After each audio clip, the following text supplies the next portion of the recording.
Hey, Carl.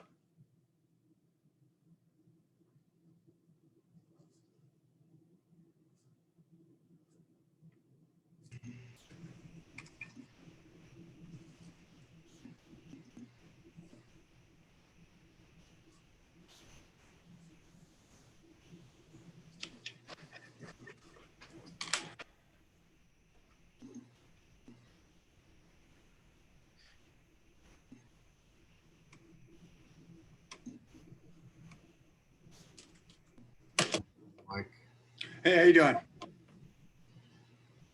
number 3. Jim, how you doing?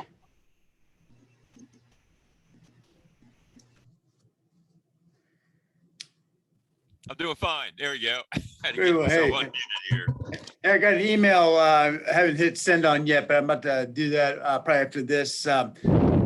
Yesterday's meeting, a high school student was in attendance, and he's very into history, especially Newark. Well, Newark history. Yeah. And so I told him about you, and he's actually he's in me today. He's actually kind of excited to maybe meet you. I was wondering if, I don't know, email him or something, and I don't know. Sure. I mean, I know the email that you got for me is my university one, jjones@wcupa.edu. Yeah. That I treat that's a public email address. So yeah, Okay. if you want to give it to him and he can go and introduce him, if he doesn't get to me this way, tell him, just give him that and say, email him and tell him what you're interested in. And Okay. then I can handle it from there. All right, good.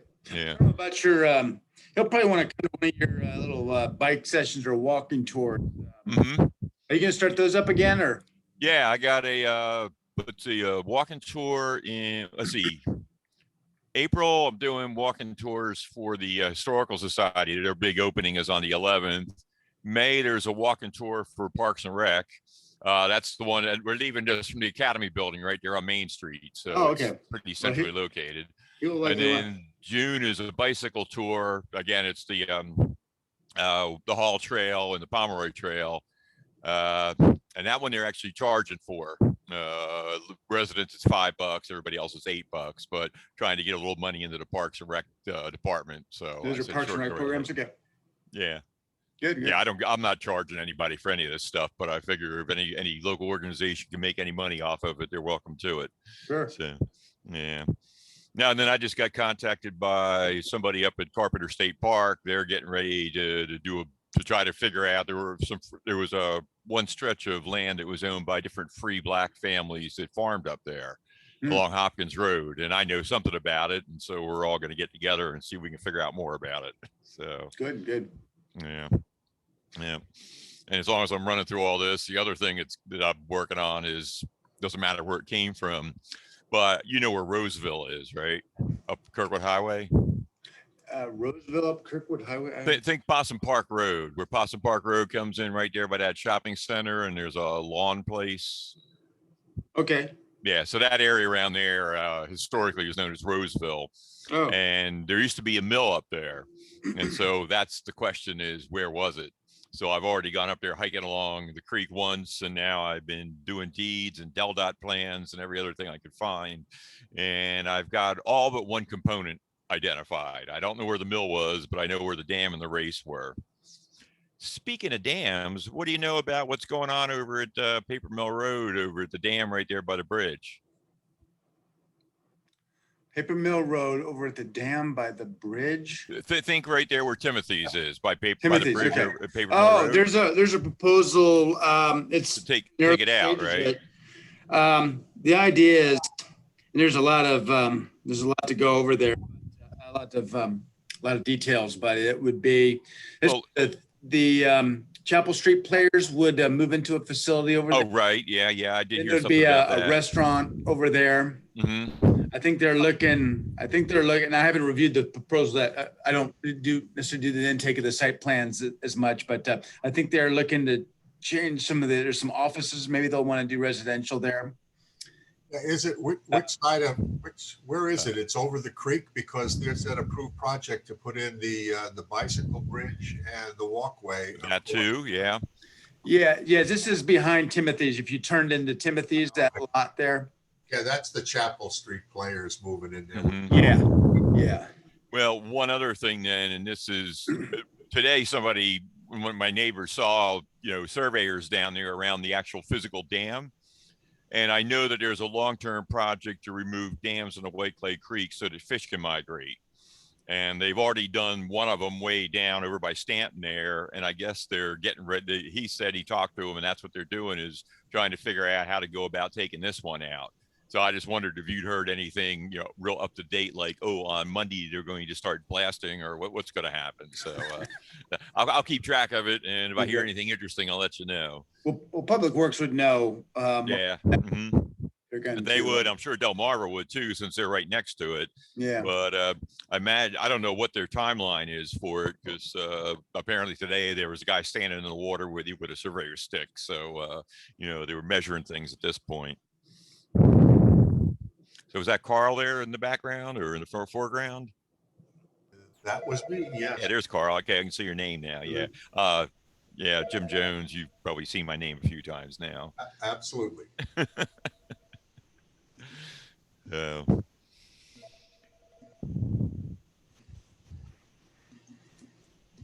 All right. Get that out there. You guys see the virtual coffee break Yep. slide? Mm-hmm. Yes. All right.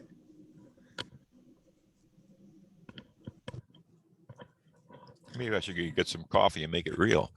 Yeah. I'm gonna give another minute or so. I think I got a glass of water here. I think I'll stick with that. All right.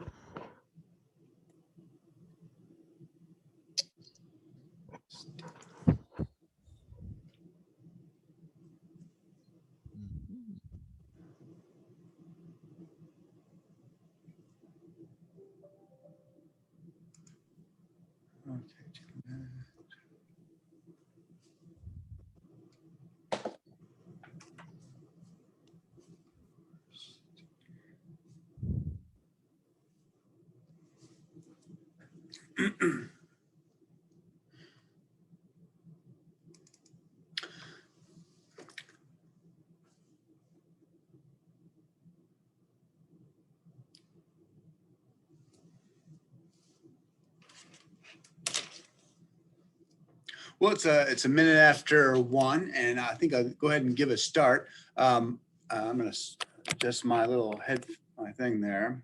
Let me adjust that. My name is Mike Fortner. I'm a planner with the city of Newark, and welcome to we call it virtual coffee break. As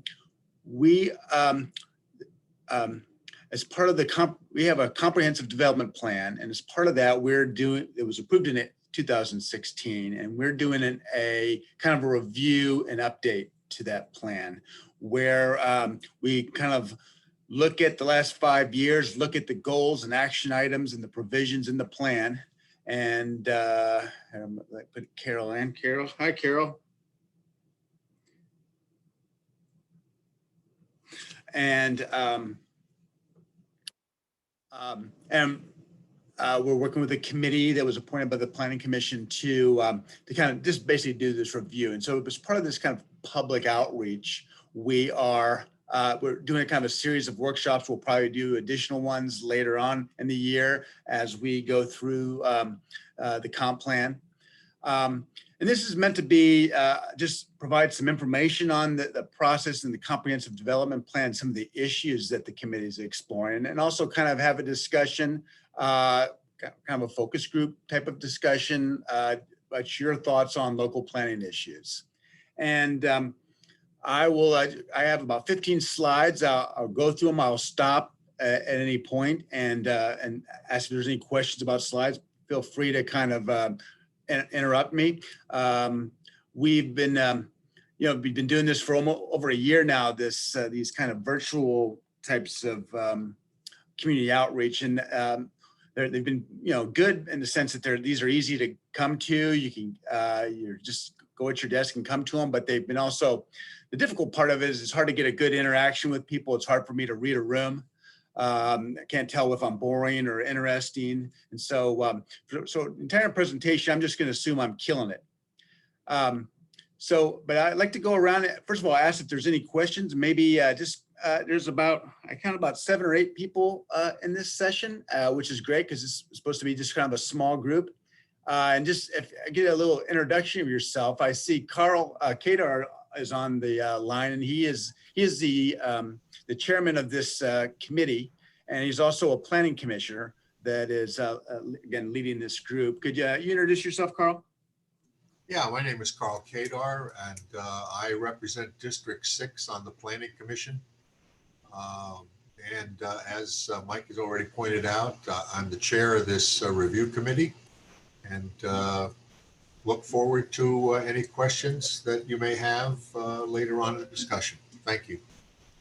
I see Jim Jones is also there. Jim, could you introduce yourself? Sure. Hello, everybody. Jim Jones, an easy name to remember. I'm also a member of the committee. I'm a citizen representing District 5, so up New London Road towards Fairfield. Okay. And I see some community members. You don't have to say anything. I see Mike, I'm sorry, I'm mispronouncing his name. Mike, it's Logo Thetis, yeah. I live right downtown. I guess that's Chris Hamilton's district. I am honestly in the heart of downtown Newark, and things are changing all around me, but it's good to see. Are you in the Washington House? Washington House? I am across the street from that. There are 3 little houses that are over there. 2 are university owned and 1 is privately owned. And guess where I live? In the privately owned one. So very good. How did you hear about the meeting? Newark Post. Newark Post. Okay, good. Thank you. Yep. Then I see Carol. Chet. Hi, thanks for having this. I am a resident, I think District 1, and I'm also with the group that we are considering a co-housing, maybe 30 units. And so just trying to learn how that might fit in with the city plan. We're not sure if it's going to be in the city or in the county, but that's kind of my interest in it. So thanks for hosting us. Oh, thank you. Thank you. I see someone named Travis. Would you like to say anything, Travis, or introduce yourself? Sure. I am Councilman McDermott from the 6th District. I'm doing this from my phone, so that's why it's just coming up there as Travis. I didn't get a chance to change it, but I'm just here to listen to what the residents have to say and their ideas so we can bring it back to council. Thank you. All right, thank you. And Stephen, got you. Stephen, hi. Hi, yeah, I'm Stephen Mangat. I live in Nottingham Green, and I guess in my volunteer time, I'm the president of the Newark Area Welfare Committee. So that's kind of the perspective at which I'm coming at this. Very good, thank you. Did I miss anyone online that would like to introduce themselves? All right, thank you. Real quick, my contact information is above and it'll be at the end there, and you're certainly welcome to write me or call me if you have any kind of follow-up. Certainly comments, I can certainly take on my email and I can make sure they're part of the public record. Going to the next slide there. The Planning Commission developed a plan for planning that kind of lays out the process that we're going through, which includes doing this kind of public outreach. It's available online in the City of Newark's webpage at this link right here. And also the Comprehensive Development Plan. If you care to read that more thoroughly, it's also online. Before we did the 2000, well, first of all, comp plan, these are some of the issues that are covered in a comp plan. I mean, it covers land development, but it also covers land development and its relationship to things like infrastructure, transportation, and housing and economic development. It also covers annexation, how we grow or how we add on land to at the edges of our city. And so these are some of the themes and how we link these into our comprehensive plan so that all these kind of features link together. Back when we developed the 2016 Comprehensive Development Plan, the plan is called Plan 5 because it was the 5th adaptation of it, or the 5th edition of it. We did this thing called the Newark Resident Survey, and on that survey, we asked this open-ended question. I'm sorry, what do you like about living in Newark?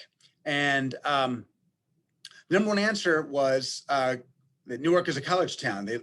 Residents liked that Newark was a college town. And one of the second most popular answers was a hometown or a place to raise a family. And so in our comprehensive development plan, we kind of use these as kind of the parallel themes, that Newark is a hometown, that people grow up here. We raise kids in this town. But it's also a college town. It's of course a home of the University of Delaware, approximately 14,000. I almost said children. They're not children. They're not kids. They're young adults. College students live in this town, and also when people outside the city, when you ask them what what Newark is, they oftentimes think of Newark as a college town. And with college town, there is a lot of associations with that, which is youthful. They're places that are cauldrons for creativity. We tend to be progressive, free-spirited. People like to retire to college towns. I'm going to meet somebody, Heather D. I'm going to Heather Dunnigan. Hi, welcome. So with the comprehensive development plan, we sort of embrace this notion of we're a college town and the positive associations with that, but we're also a hometown where people grow up, people live here all their lives, raise their families here. I want to cover about the planning process, about why we plan. We do a comprehensive plan for these reasons, that we coordinate with our local decision makers, the county and the state, but also our interagencies like planning and development, but also with public works, parks and recreation. And it's also an opportunity for us to work with the public to develop a shared vision and also to build a informed constituency. So hopefully through this process, we can talk with the residents and have them have a greater understanding of the land development process and how to plan for our future. The plan was inspired, or this edition was inspired by the University of Delaware's Complete Communities Toolbox. And in that they have about 4 or 5 principles. One of them, and it's available at this website, one of them is complete streets. And I won't give you a Planning 101 lecture, but complete streets means that streets are made not just for automobiles, but to accommodate all uses of transportation, like pedestrians and also bicyclists and also transit. And so it builds a transportation network, not just for cars, but for all modes, but also efficient use of land, which is infill, focus on infill development, adaptive reuse of old buildings for new uses. And also being a sustainable community, a place where you can live and be healthy, and an inclusive place for all age groups. And so as part of that, this comprehensive development plan 5 was the first plan to develop sort of a vision statement for land use in Newark. And it developed it by having 3 elements. It sees Newark as a healthy and active community. It sees it as a sustainable community and an inclusive community.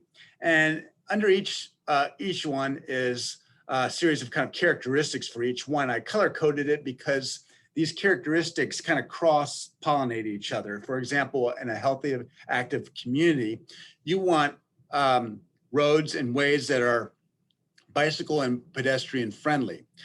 So that makes for a healthy, active community, that you can live a healthy lifestyle here. But those bicycle and pedestrian amenities also help you become a sustainable place, because those are sustainable modes of transportation. And they also help you be an inclusive community, because if you have a community that's built for walking and bicycles, it's built for all ages and all income groups, not just people that have to be dependent on cars. And so same with parks and open space. It's good for healthy, it's good for sustainability, and it's good for being an inclusive community. I'm going to stop there just for a minute on just what I've covered, and kind of open up if there's any kind of questions or comments, thoughts that people want to add at this point. How do you, this is Mike Logothetis. Hey. How do you string some of these things together? So you have the 3 elements, you have the hometown, college town. Yeah. Basically city council or all these committees kind of looking at it holistically, or do you have, I guess you'd say, targeted, not attacks, but targeted movements towards one thing or another? Well, this is the number 1, this is number 2. if we get to that, et cetera. Sure, thank you. I hope we look at it as, and I think it's intended to be a holistic approach in terms of college town, hometown. I think there's a balance there. And of course, there are what we call town and gown issues that are always coming up and spreading all kinds of issues of housing and behavior. With this, what we're looking at, the guide, I think these aren't one more important than the other. These are kind of the three visions, and it's in our budget. We do allocate resources to each one, or at least designate them. But they are often cross-pollinate each other. So one, the best example is bicycle and pedestrian friendly. That actually is good for all three of our vision statements. And a lot of things fall under all three of the vision statements. Is that am I getting to your question there? Yeah, basically. I just didn't, want to hear that, hey, developers run the show, so we have to work around them, or, the university orders us to do this and we do it, or, Oh, absolutely. Yeah. And so with new development, we do try to show that, these kinds of objectives are being met. So for example, sustainability, and we're going to get into something a little bit later. So maybe we'll circle around on that question too, about like a developer and green buildings, for example, we encourage, and that gets us to this next theme right here, for example. So a comprehensive development plan they include a broad range of subjects. And so it's very broad. It doesn't get into the weeds oftentimes. It kind of gives directions, but we can't work out every problem through the comprehensive development plan, but it does identify issues to work on further in our planning. And so one of them was sustainability. And so it's our vision to be a sustainable community. And we have a sustainability chapter where we have some action items and goals, but we couldn't get into the specifics. So one of the action items was to develop a further plan on how to be sustainable and how to reach Newark's vision for sustainability. And that was developed and approved by council in late 2019. And it developed these four themes, which is responding to climate change, which is, relying on renewable energies and phasing out, coal and electric, coal, or what do you call that? Fossil fuel types of energy. Planning and development for all. And it goes into like land use, doing mixed use development when appropriate, designing complete streets, how to plan a community so that you're not totally dependent on a car, so that you can live a more sustainable lifestyle. Theme 3 is green buildings, how we can make our buildings more energy efficient. And then finally, theme 4 is, preserving our natural environment, open space, and that to, so we have natural resources here in the city. And so that was, again, this was developed by a committee. We had a volunteer citizens committee that worked on this and developed this, and it was adopted by council. And again, that was called out for in the comprehensive development plan. Another thing called out for in the comprehensive development plan was the idea of a transportation and improvement district. And this is something that DelDOT helps communities facilitate. The old model of transportation planning was that you have a land use change or a development, you would do some sort of transportation study of that development, decide if it needed new infrastructure to support the development, and then you charge the developer to make that new infrastructure. Oftentimes for a smaller project, there might not be any need because that development doesn't have any impact. But when you have a city like Newark that has a lot of what you call infill development and a lot of redevelopment, you have a lot of small redevelopments happening. And so you have 1 or 2 small developments, no real impact on the traffic or transportation needs. 3 or 4, maybe not, but at some point you get another small development. Now you're having all this accumulation means you need some sort of transportation enhancements and improvements to this area. And so what this does is it makes us project and look at our land use and where we think it's heading 5, 10, 15, 20 years into the future. making those land use decisions, are at least in a general way, not the complete development, and then planning the rest, looking at that model and planning our transportation needs based on the future projections of our land use. In this image right here, you see some of the hot spots that could redevelop in the next 20 years. And these are sort of in focus areas. Let me get to the next slide. I'll tell you what, is there any questions on those two items? What I'm going to get to on this is sort of the land development of how we project future land use, and how this is kind of a complicated tool based on state law for us to do any like real, like say, planning using this tool. And this is called a future land use map. And these are the categories right here. We sort land use in. This is not zoning. Zoning is a completely different map, and those are what the property is zoned. These are your future land use designations where you see that developing in the future. One of the issues is when you give a parcel a designation, it has to have a zoning that matches or is consistent with its designation. And so, and if it doesn't, then you have to either you have to correct it by changing the zoning. So what this causes is a place where you don't necessarily, like say this parcel right here, which there's a school here, and it is designated as low density residential.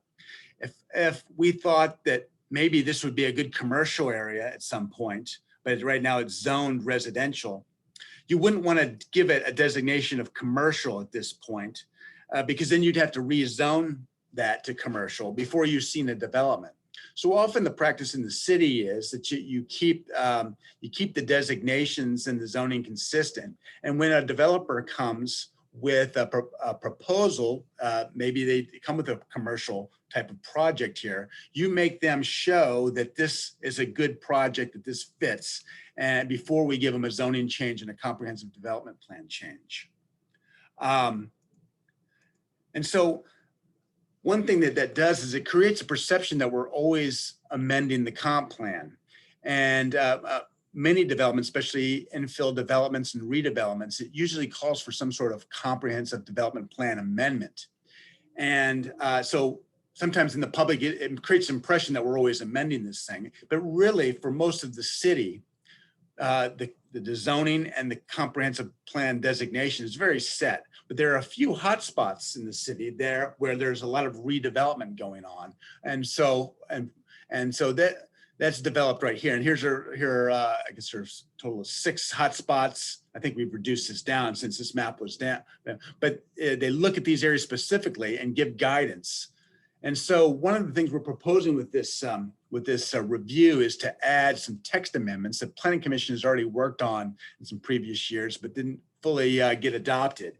And so through this process, we're looking at this again, providing text about how we understand these are areas that are redeveloping and how we'd like to see them redeveloping with some specific text that wouldn't have the same force of law as the comp plan designation, where we'd have to change the zoning, but it could give Planning Commission and Council guidance that there was some thought put into this area. There's some thought about how this area could develop.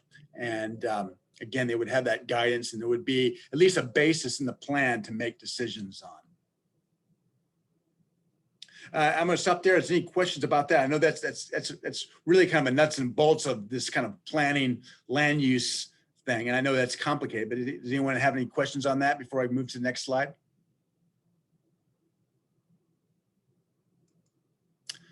Here, and then I'm going to go to annexation. So another thing that this review committee is looking at, and the Planning Commission has reviewed some as well, is annexation. And specifically, it's creating a planning area 7, which is up here at the top. Now, there used to not be anything there in the original, or in the Comp Plan 5. It didn't include a planning area 7. And then there, and let me just explain this map a little bit better. This stuff in the tan, this is the current municipal boundary. And the stuff in kind of the orange red, these are planning areas. These are areas just outside the city, adjacent to the city, where there's a potential for a redevelopment in the next 5-10 years to where they might be annexed. In Delaware, you cannot annex property that is not in one of our planning areas in our annexation plans.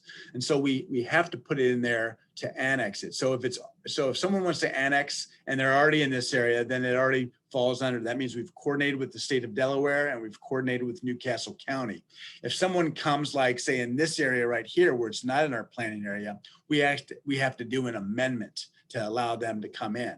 And so that's what happened up here is that property owner wanted to come into the city. They weren't in our planning area. So we first had to do look at that area and make sure it was appropriate for planning to annex.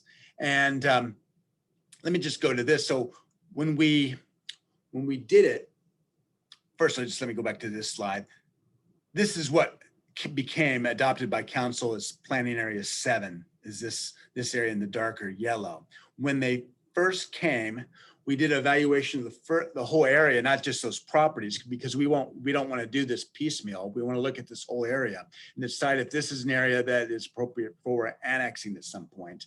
And we determined in the planning department and the planning commission that it was an area that is adjacent to the city, so it goes up against the municipal boundary shown in this dashed line, and then it's surrounded by parkland. This is White Clay Creek State Park. These are county parks, Middle Run county parks. So it's sort of this little enclave that's cut off from the rest of Newcastle County, and we thought it was appropriate. A lot of these houses are on sewer and a well, septic.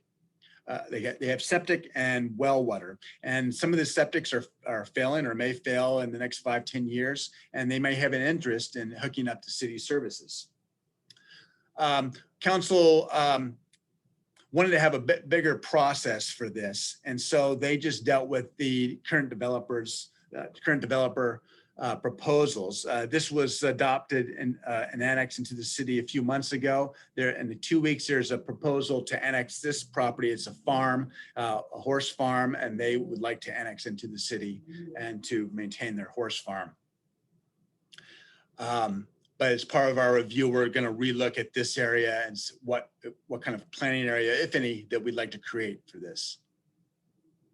And that's kind of my run through the slides. I can answer any questions. At this point, it's just sort of an open discussion. I can return to any slide if you'd like to discuss it further, or just any other local planning topic that you might want to bring up.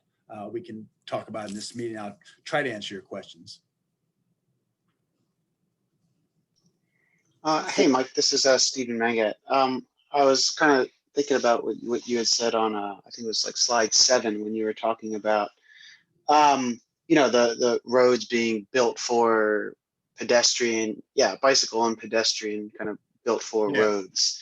I don't know.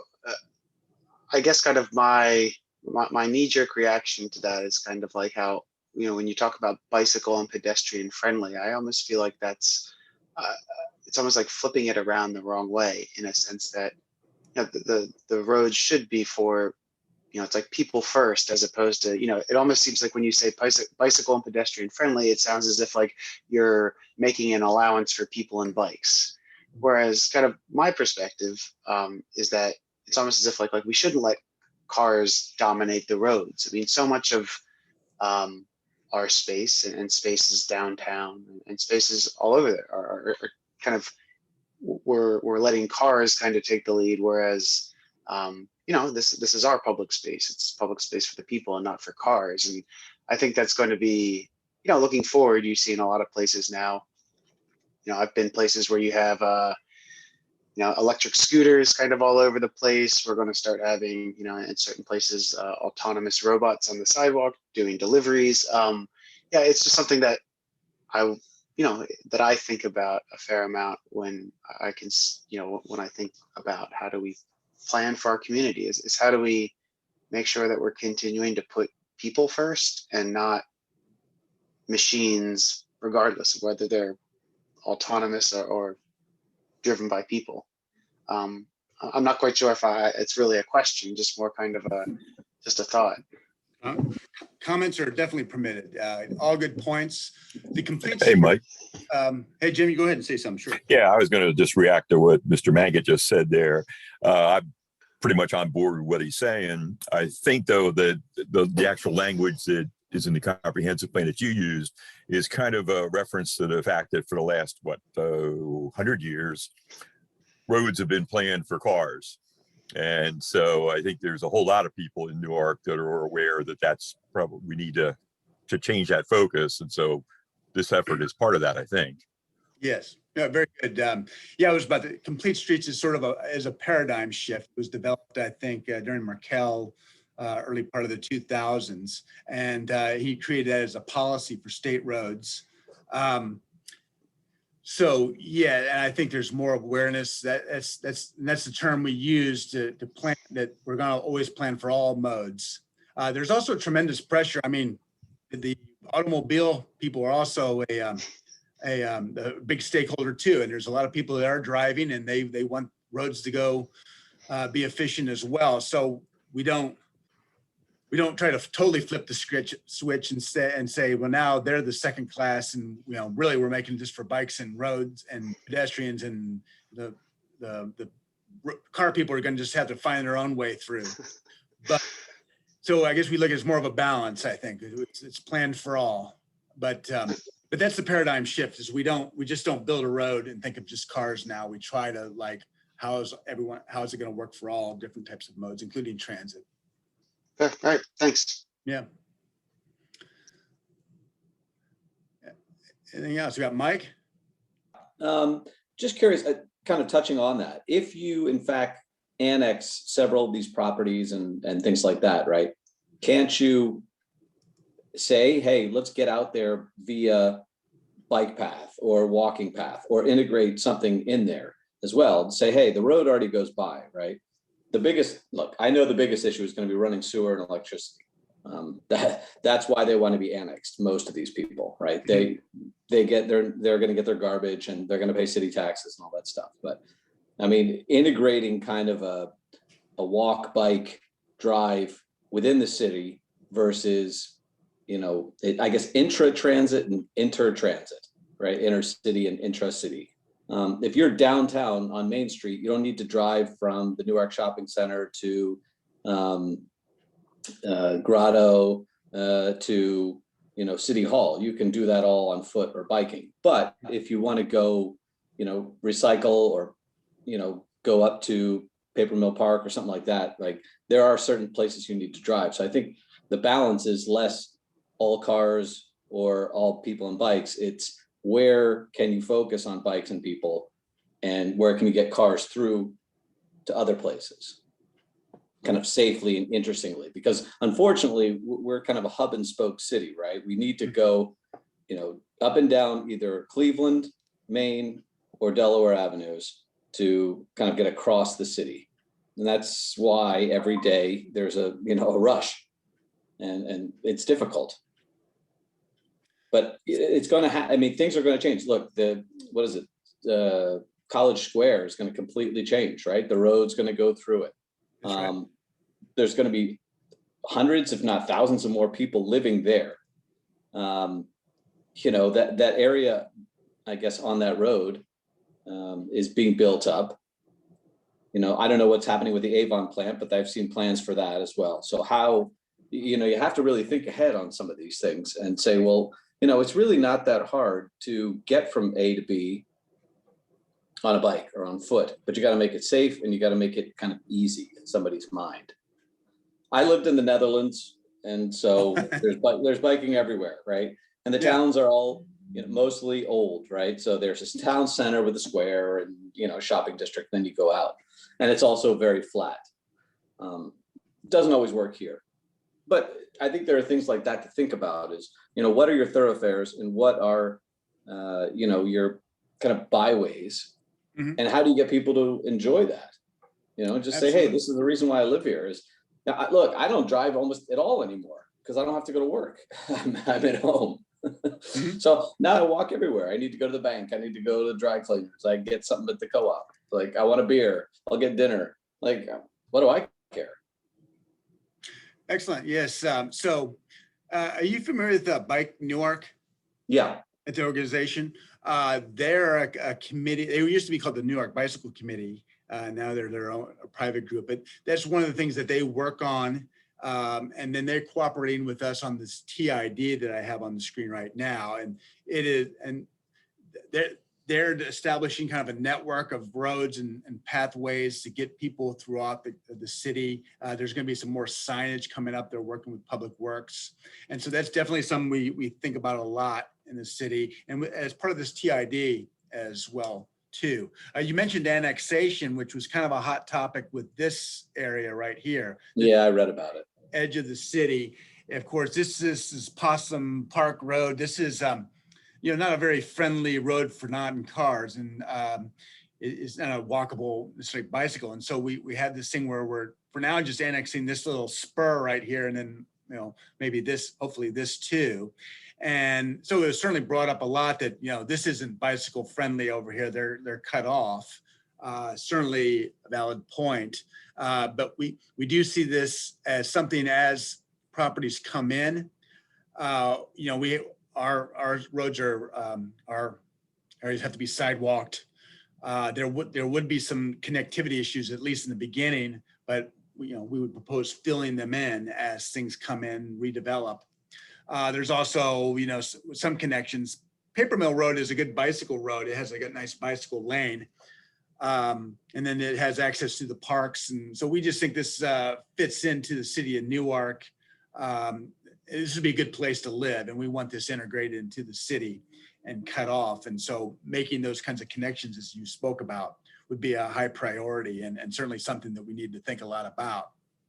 Yeah, and they just built the tunnel too, so which is nice. Oh yeah, it's true. Yeah, in this area too, there's a little commercial development, a job center. This property where I'm highlighting right here is in the county, and I think it's zoned commercial. It could be a more commercial space, sort of like this Shops of Laver's area, where they could have restaurants and other types of services. There's a pharmacy, of course, right here, gas stations. So it could be a good place to live and for more density in that location. But how do we integrate that? Is when we annex some area, we just don't want to annex suburban sprawl. We want to integrate it into the town more. Oh yeah, that's what I'd hoped you'd say, something like that.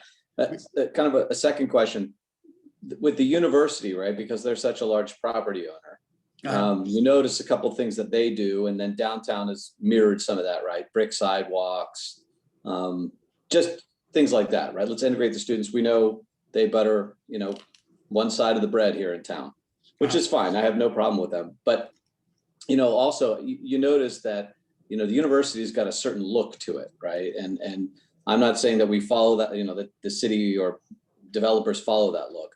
But, one thing that they do is they do bury all their power lines. And I know, when they did Main Street, it would cost hundreds of thousands of dollars more, if not millions of dollars more, to bury the power lines on Main Street. And it was kind of a tricky issue. But in the sense, the university put in no money for that because they pay no taxes to Newark. So I guess my roundabout question is, how do we get the university? And I know there's someone who sits on the, on a planning council or something like that, who's a university employee, who's a liaison. But how do we get them to kind of, foot the bill for some of this stuff, or at least plan it and say, hey, this is a university and city thing. I know it's a town and gown, that's more activities. I'm thinking more infrastructure and say, hey, look, power grid or, phone or telecommunications, or like I said, electricity. And it wouldn't be for the whole city, mind you, right? That would be a big issue. But once again, if these are your corridors where you want people shopping and looking, just stand on Main Street and look up, and it's like, there are wires everywhere. Oh yeah. Well, I would certainly love the wires to go underground, and that's been something been talked about for a lot, ever since I've been here in the 2000s and beyond. And I really don't know how to answer that question. I mean, I don't know that the university will bury our power lines. I'd like to see them buried. We do get some of those positive externalities, like cell phone service, that when they put up cell phone amenities, it spills over. But I agree, it would look a lot better if we could bury our power lines. I would certainly love that. I don't know if I'm getting to your question or. No, it was more of an observation, right? And I guess down the line is if you say, if we're annexing things, maybe we annex things the way we'd like them to look, right down the line. We could say, hey, look, this is undeveloped property. We're going to develop it. Don't, let's bury the power lines, or let's have this type of sewer system, or let's make sure that we leave, I don't know, 15% of open space for water runoff or flow or whatever, without building necessarily a retainer pond or, things like that. Sure. Just Those kinds of things we can do and can control. Right. There's not much undeveloped property to annex. Usually there. No, that I was just kind of throwing out there. But when we can use those opportunities, and when we do annex, it's built to our codes, not theirs. So there was actually a development that got turned down by council off of Zero Paper Mill. It's on this. I saw that. Yeah. Right here, and they cut down a lot of trees. I think that was one thing, and there's some issues with that. But most certainly.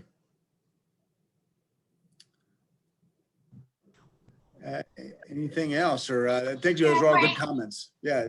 I just want to second, as a resident, is certainly from my profession, I want to second everything people are saying about the pedestrian bicycle interconnectivity. All for that. That's awesome. Just on a micro planning scale, I do notice some of the downtown development, there's fences that get included as part of the improvement sometimes, and the fences kind of block interparcel connections for people walking. Yeah. But my comment that I'd like to make has nothing to do with transportation. I guess as a resident, I've been somewhat dismayed at kind of some of our most historic and beautiful buildings downtown getting redeveloped or torn down. And so I think the sustainability plan that was done was wonderful. I'd like to see a second part of that, looking at historic sustainability to really do a better job protecting our historic and cultural resources, particularly in the downtown area. But even elsewhere, I've seen some that, wind up getting, demolition by neglect almost, because, they get so run down that you almost have to get rid of them and redevelop. But it's been really a shame to see some of our most iconic buildings, destroyed through a redevelopment process. Sure, thank you, Heather. That's we've been getting. I've been hearing some historic preservation mentioned in these public meetings. Last meeting, though. Yeah, I had a feeling. We had the Green Mansion, so that's one of the reasons why. I mean, it breaks my heart. Yeah, I mean, and that's not. It was. Okay, I was talking to him about the student that was the other day, and he spoke during Monday's meeting about that and the Green Mansion, and it's not the most satisfying redevelopment of a site. I think the building right next to it, I think we call it the Newark Bank building. I think that's a more satisfying. I think one of the keys of it is adaptive reuse. One thing, if you have maybe a historic property on a valuable piece of property, people want to be able to generate more income from that. And how can you allow them to do that and maintain the historic structure? And so we have a design guidelines, and we have a lot of leverage through our planning review process to get people to maintain the buildings, but find another use. And the hotel is like sort of an example of that. It's not a satisfying one. I don't think ways you can make the historic building and the new building complement each other. They tried on that one. I don't Yeah, it's on not how successful it is. And then I'll also point to the post house Duck Donuts building. It's not national register, that one I'm really disappointed about. It's iconic, and that one will be completely demolished if the plan gets approved. I agree with that. Yeah, and I know that in our reports we noted that too, and I think that's an iconic building too, and I think that should be better preserved. So I think a sustainability plan part 2 that focuses on some of the cultural resources and historic resources preservation would be warranted. I know this building code does call for an historic design technical review committee or something to that effect in the historic building section of the code. And I don't think that group's ever met that I can recall. There's no group. There's not a historic design group anymore. There was a design committee for a while, DMP.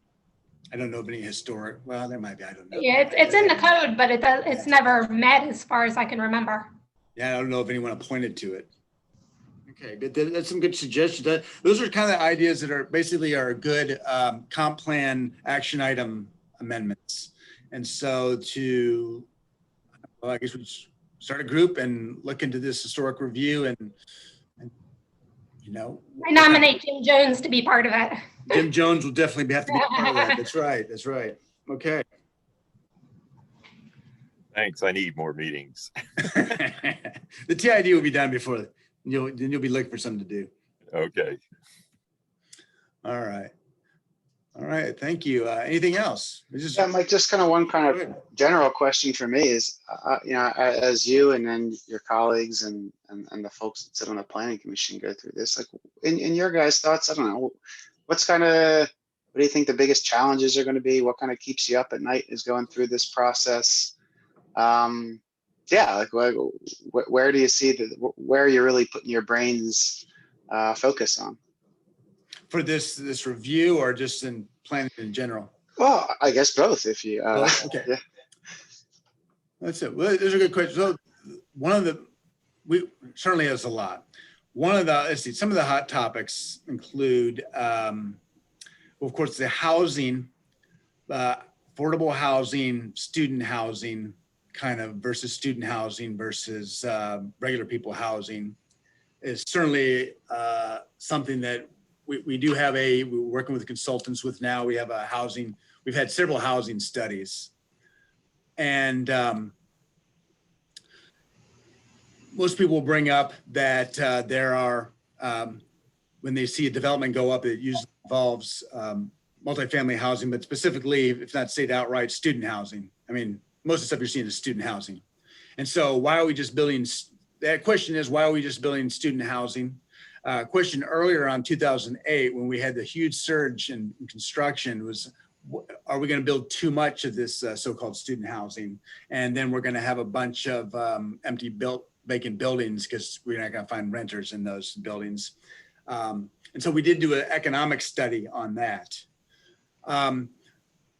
My basic take, and this is my basic take, and that I kind of go with the supply and demand, that when you see new housing going up, and even if it's targeted to students, it is creating a supply that is needed. And we showed in the study that shows that even as the university has tried not to grow, were growing by about 1% annually. And then they did do a thing where they did specifically grow, and that we needed 50 new units a year just to stay even with demand. And that's not counting if you want to have affordable housing in your house or housing for other people. That's just to stay even. Anything above that, which could be for other people.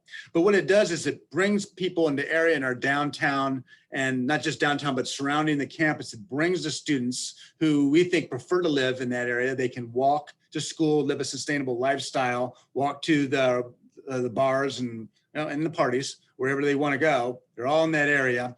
And it brings the students out of the outer residential neighborhoods, opening that housing supply, which even includes multifamily housing, opening that supply up for other people. And so we always had this goal, we want housing for all people. And so why are we just building student housing? But we think that's bringing people, it's freeing up. When a unit gets built, it frees a unit up somewhere that can be for other families. And also, housing is very expensive here, especially rental housing, and it takes a lot of modest income families out of the thing. But when you create supply, that kind of regulates the housing. If you want expensive housing here in Newark, just don't build anymore, and then housing will just get very more expensive. And the only people will be able to afford there are students, which is, I always find kind of a funny thing that when we talk about gentrification here in Newark, we're talking about college student housing. They're the ones that have all the money and can afford to pay these rents, not a modest income family person. So that's my general take on that, but I can open that up. That's probably a hot topic that people might have views on. Mike, if I could just add, I Sure. totally agree with you. I think the biggest problem that we face is the downtown core. And you talked about gentrification. I'd like to throw out the term studification, because I think what's happening is you see the University of Delaware is tearing down dormitories. The boarding that was provided by the college is now gone. And the builders see this as an opportunity to come in and provide that housing for students at a profit. And we always have to balance the commercial needs, the residential needs, the student housing needs. and the parking, quite frankly, which is one of the big issues that we face down there, because every one of these massive projects that come into Main Street always seem to be asking for parking waivers, which means there's less parking spaces than there are apartments and commercial space, and they need some relief. I know we're asking students to use less and less automobile transportation and to get around. And in fact, they really don't need it downtown because everything is within reach. But there's nothing that forces them to do that. So cars come down with the students and we get parking issues, which drives people away. That, I think, is our biggest challenge and will be for the foreseeable future. Certainly, and I think there was a good discussion at council this Monday, and yeah, as your point, you're building parking downtown for storage of cars. I mean, the way we can get this is with this process called decoupling. Basically, you want to create a fee. If you create a residential unit and you have 2 parking spaces that are for that residential unit, then those students. You already paid for those 2 parking spots. So your students are going to bring those 2 cars. If you don't build the parking space for them, you say there's no parking here. If you want to rent here, that's fine, but there's just not a place for you to park your car. So they're not going to bring the car because there's no place to park it, or they can park it. They pay to park it. The key is they have to pay to park wherever they're parking. And so let's not have them park downtown. Pay to park somewhere else, because downtown is valuable real estate. We don't want it for car storage. We want it for people and businesses. And so, but it's tricky because you have customers. You have a big customer base that does want to come downtown, and we want places for them to park. So it's a very tricky. It's all Travis come online. Travis, did you want to say something? Actually, Carl just touched on it Yeah. About student housing and the university, demolishing the towers and, Rodney and Dickinson and those types of things, forcing this need for student housing. And then the question about where do you want the students to live? So how do you plan for where they're going to be? But he touched on all of that. Yeah. I just also wanted to talk a little bit about some of the development projects that are taking place on Main Street. And we hear a lot about the size of these buildings, how we are tearing down historical or the traditional buildings that were on Main Street. So I just wanted to throw out there that council is going to be, and the city is going to be revisiting our code in reference to those buildings. A lot of my constituents will email me and say, that building is too tall. And really, from a council standpoint, we don't really have a recourse in that if that building is the code. So if the current code says the building can be 7 stories tall, and by the time it gets to us, we can't say no to that building because it's within code. So I would just encourage participation like we have here today when we go back to revisit the code, to say that, if 7 stories is too much, then 7 stories is too much, and we rewrite the code to fix that issue. So that's all I wanted to say about that. The parking, I'll touch on that as well. And as you said, it's a very tricky situation, because you look at, where Carl and I live. I don't know about Carl, but I don't bike down to Main Street very often because I don't think I'd ever get home pedaling up Paper Mill Road, right? So, it'd be great going, but coming back would be impossible. So, the people that are city residents that live out of the woods, the Hunt, and what is now Planning Area 7, we start, to incorporate the city out that way. And as we go, further north, realistically, the residents that live there are not biking to Main Street. We can pretend like it's Paper Mill Road is biking friendly. It is biking friendly for those, biking enthusiasts that are, do it as a sport and recreational, but, you're not biking to Walgreens to get your, on Main Street or to go out to dinner, right? So those residents do need a place to park downtown. That parking does need to be available for, for those of us that live the northern part of the city and do. I go to Main Street probably way too much. But, so that it's a tricky balance. We do have a lot coming up. So I hope that we have a lot of resident participation in that. So we can come up with the solutions, but no one person has all the answers. So That's all I have. Thank you. Oh, thank you, Travis. I don't think you go to Main Street too much. I don't think anyone's going to that too much. Usually I'll not. throw in 2 cents if you're up Go for ahead, it. James. Yeah, please. Okay, first off, I'm glad to hear that the people who actually have real positions on this in this business, that would be Mike, Travis, and Carl, are talking about the nuts and boltsy kind of stuff. Right. But I'm responding to Stephen's original question there, which is like, what do you think about at night? And so here's an overview sort of idea. Part of what drives all those big buildings in town, traffic, everything else, is that Newark's a nice place to live. And so that means that when we do the historic preservation, when we do the bike trails, do all the rest of it, we make it a nicer place to live. I'm a good example of this because I lived here back in the 70s. I was here for 20 years and I got a job somewhere else, went away for 25 years and waited to retire and said, I'm going back to Newark. So here I am, and I can bicycle downtown or walk downtown if I want to, and you get the idea. Okay. But as I used to joke with people, I was involved with planning stuff up in Pennsylvania. And, you know, when people come in and complain about, you know, oh, the big buildings or this, that, the other stuff, I'd say, well, there's a simple way to fix it. And now I see this is being recorded. So I'm going to preface this by saying, this is not serious, folks. Don't do this at home. Don't do it in my town. But the way you go and reduce the demand for bigger buildings, all the rest of that kind of stuff is you need a couple tragedies. You need to make Newark not an attractive place to live. All right. So please, let's not do that. Let's figure out a way that we can all live together. So, of course, what that does then is comes to the second thing that I do think about, which is given that this is a nice town, we want it to be a nice town. And so we're going to do all this kind of stuff. We have to figure out how to get everybody to be able to compromise just a little bit, you know, and yeah, I'll put up with your taller building as long as I can ride my bicycle over here or whatever it is. So those are the two big things that I think about. Sure. Thank you, Jim. Just a bit on the, just thought on the Main Street. I guess a lot of people, I think Mike,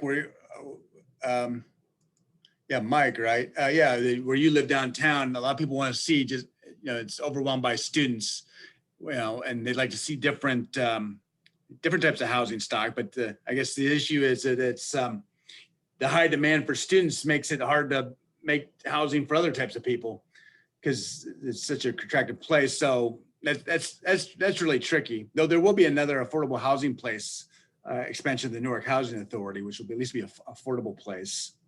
But yeah, so it's dominated by the students. How can you make downtown a more of a mixed residential area? And that is tricky, and because the premium is for student housing. Yep. I don't know what else to say. Yeah, that's. Yeah, I understand. It's just that there are. The other thing is, I think people when they leave their homes, you know, that have retired here or have lived here for a long time, is I don't know what the market is for someone to move in, or maybe they haven't updated it and they say, well, I might as well make some money. Or their children say, I don't want to live here. I'm going to make some money. I'm going to sell, you know, this nice piece of property that used to have a nice livable house on it. And all of a sudden there's, you know, 4 units that are 3 stories, 4 stories tall that have parking, that, you know, it's all legal. It's all fine. It's just that, you know, I walk around my neighborhood, as it were, and, you know, there are some missing houses and there are some very tall kind of slotted in condos. Well, what my dad would call condos, but are student housing. Yeah, fair enough. Fair enough. And they're built not, let's face it, like, and it's again what previous speakers have said, right? They're built to whatever the developer wants to build it at, right? Nobody would build a house like that for a family or a couple or whatever, right? There's like 4 bedrooms with shared baths and a common area. You know, it doesn't. Nobody would move in there if they weren't a student. That's true. We do try to build new developments that are student housing so that they are transferable. It's true that, yeah, 6-bedroom house, no one wants that. A lot of those, or some of them, they're trying to be built to where, you know, you wouldn't rent, if they were to convert it, someone would knock down walls, turn 2 bedrooms into a master bedroom. And I'm thinking of, like, say, off of New London Road, those properties, which are gorgeous. They have 6 bedrooms, and you would tear down walls and combine the bedrooms, and you'd make it an owner occupied or a condo. You wouldn't rent a 6-bedroom house, I would think. they're called condo ready. That's what they're supposed to be. Right. Rent that way. And so there's supposed to be accommodations that you could make so that they would be. But yeah, they're not going to be unless something very drastically changes, which, you know, a pandemic could happen. And I guess that could change everything, but beyond that. All right. Well, we're about at 1 o'clock. Any kind of closing statements or anything else? As I said, we're going to have some more. We're going to have some more of these. I have a Friday morning one and a Tuesday evening one coming up. Might even add on some more of these, or do another phase of these where we maybe have some proposals that the review committee wants, and I'll kind of what do you call them? Try balloon them or float them out there, focus group them. So please keep your eyes open for that kind of stuff. Anything else before we close out? No, Mike, I just thanks a lot for taking the time to do this. Oh, no problem. It makes me feel good that, you know, you guys are thinking about this stuff. Jim, exactly what Jim was saying, making Newark great is a nice place to live is I think about it. So I work in corporate strategy, and I think having Newark be a really nice place to live is our competitive advantage over other places in the state and in the region. And as we kind of move to a world, I haven't gone into the office for a year, and I don't imagine I'll be going back part-time to the office probably forever. So as we start to move to a world where you don't have to be exactly where you work, you want to live somewhere nice. I think you guys planning and making sure that we keep Newark nice is really a way to, it'll self-perpetuate, you know? So thanks for including me, and thanks for thinking about it. Good. See that. Thanks for saying that. I could sometimes think of, I think I coined this phrase, but I call them small town urbanism. But New York's a small town, but we have the qualities of a city, the urbanism of, you know, being able to walk to places and being a first things to do here. So I think that's part of our vision in New York, is to be a place where it has all the advantages of a city, but still being a small place, a good place to live. Cool. Well, thanks again. All right. Thank you. Thank you all. Thank Have a you. good one. Thank you. Thanks, Mike.